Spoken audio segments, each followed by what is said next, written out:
Fala pessoal, tudo bem? Sejam bem-vindos ao nosso quadro Almanaque Cultural do nosso canal.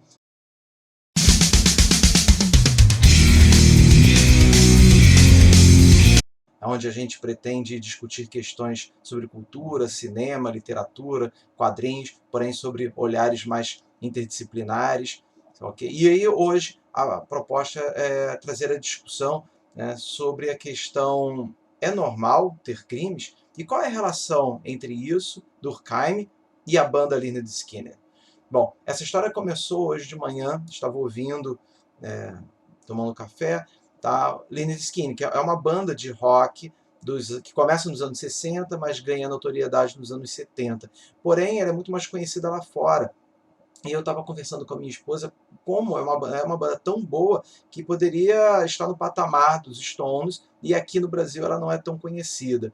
Tá? E ela ganha então mais notoriedade nos anos 80, principalmente com uma música que é a deles, é a mais famosa, que é Sweet Home Alabama. E aí a gente estava discutindo sobre isso e como que eu vinha conhecê-los. Tá? Então aqui no Rio de Janeiro tem uma rua chamada Pedro Lessa, que eu já tive escritório ali, e aí, então era uma rua de pedestres e tinham vários ambulantes, e esses ambulantes vendiam apenas discos, vinil, CDs, camisas de rock, só coisas de primeira qualidade, e alguns vendiam uns CDs artesanais, alternativos, né, feito em casa.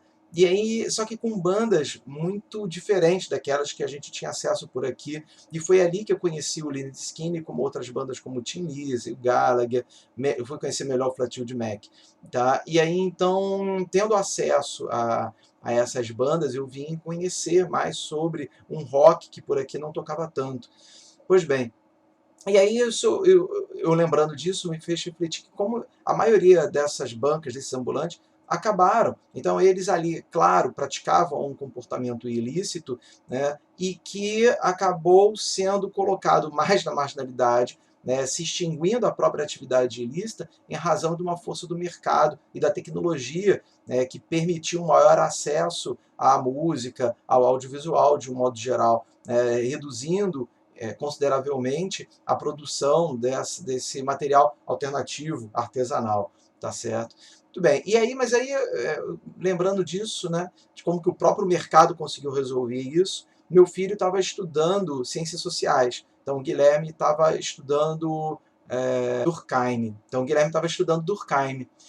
E aí, então, ele pedindo para eu orientá-la, e eu explicando para ele, né, Durkheim, ele foi considerado o pai da sociologia norte-americana. Então, ali, no final do século XIX, ele, através do livro dele, que é Regras do Método Sociológico, ele vai contribuir, né, para a sociologia no sentido de perceber que as relações sociais também podem ser objeto de estudo, não apenas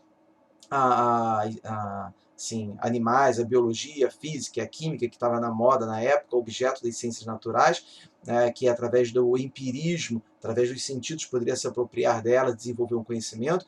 A sociedade, as relações sociais também poderiam ser objeto de estudo, o que ele chama dos fatos sociais.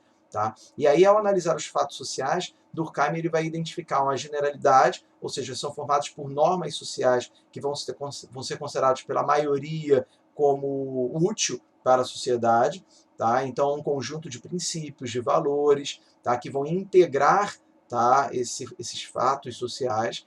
Também é caracterizado pela exterioridade, é claro, então eu não vou considerar aqui os subjetivismos, o meu olhar de mundo, as minhas preferências, os meus princípios, mas tão somente aquilo que é generalizado e é exterior ao indivíduo. E a outra característica é a coercitividade.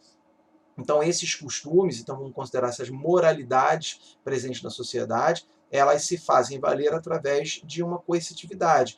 Num primeiro momento, feito pela própria sociedade, que reprime, e aí então em que a sociedade gera um constrangimento para aquele que bula, que vem praticar alguma infração à norma moral, tá? Até chegar a um ponto, dependendo do grau de lesividade, levar ao que Weber chamava, né, do staff administrativo, que é o direito, que é o Estado. Tá? A coercitividade é o que? É a possibilidade de sanção. Então, a criação de ferramentas, tá, que permitem sancionar aquele que viola a norma.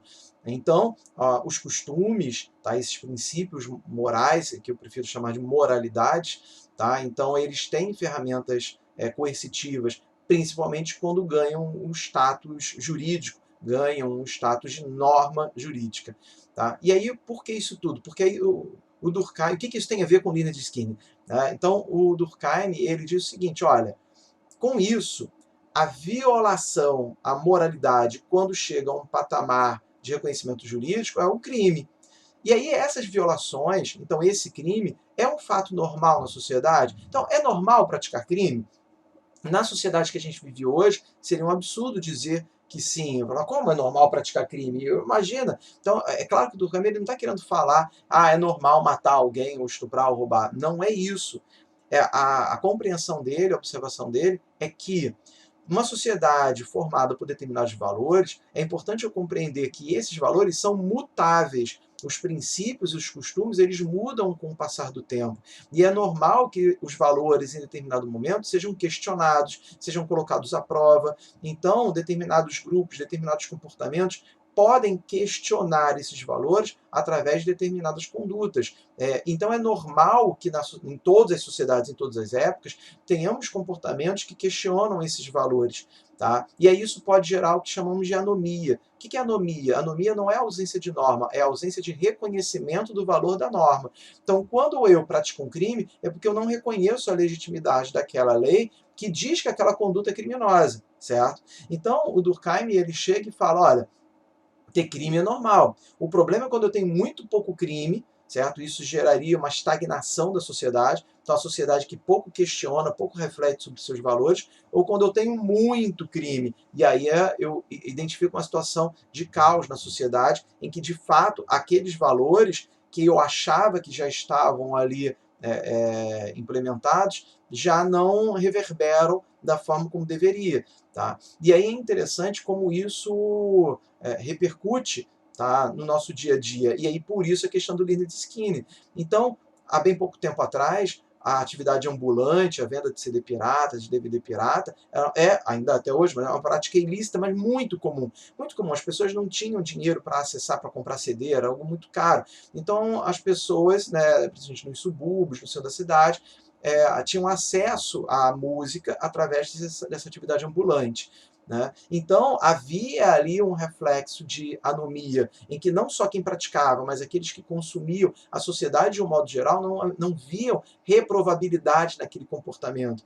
Tá? Então, isso fica muito claro de se ver. Tem um filme muito bacana chamado Clube de Compra Dallas, né? É a história de um rapaz nos Estados Unidos, né? Ele descobre com HIV e ele, através dos seus estudos, ele vai vendo que o melhor medicamento para combater os sintomas, para melhorar a condição dele, tinha um princípio ativo proibido nos Estados Unidos. E ele começa, então, a trabalhar com a importação dessa substância para se ajudar e a vender quem estava doente. Então, aquela prática naquele momento era uma prática ilícita, tráfico de drogas. Né? Então, o tráfico de drogas, inclusive aqui, tá, é todo o comportamento que se relaciona com alguma substância considerada ilícita. Pode ser, inclusive, isso um medicamento, ou a forma como eu lido com ela. Então, a compra de um remédio tarja preta, que precisa de receita na farmácia, se eu não observo as formalidades legais, configura tráfico de drogas. Então, no clube de compra Dallas, demonstra muito bem isso. Então, é um comportamento que naquele momento, naquele contexto histórico, não vai ser considerado ilícito por aqueles que estão realizando, exatamente porque eles não reconhecem a legitimidade da norma, tá certo? Então, o Durkheim, ele traz essa contribuição no sentido de que, vejam, olha só, crime não é algo que vai acabar. Crime é um fato normal e todo mundo aqui já praticou um crime. Se não praticou, um dia vai praticar uma difamação, numa declaração ali mais light do imposto de renda, o que seria uma sonegação fiscal. Então, esses comportamentos, tá certo, que vão ser praticados na sociedade e que vão ser considerados ilícitos, na verdade vai ser um fenômeno normal na sociedade, porque nós sempre teremos comportamentos que questionam esses valores. E isso deve servir como um termômetro para eu verificar se aqueles valores ainda estão válidos, certo? Ou se eles precisam ser revistos. Então, e aí com isso a lei tem que ser revista. Como, imagina, se não fosse assim, na época da escravidão, né? Então, até hoje, então na época da escravidão, século XIX, então era crime você ajudar a fuga de escravos. Tá? Se nós estivéssemos estagnados naquela época, se não houvesse os crimes naquela época, se não houvesse o questionamento quanto à validade daquela norma, então nós ainda estaríamos num período escravocrata. Ainda estaríamos num período escravocrata. Tá certo? Meus amigos, espero que tenham gostado. Ouçam Lynyrd Skynyrd, vejam Clube de Compra Dallas e leiam Durkheim. É genial. Bom, valeu, galera. Deixa um joinha, se gostaram, se inscreva.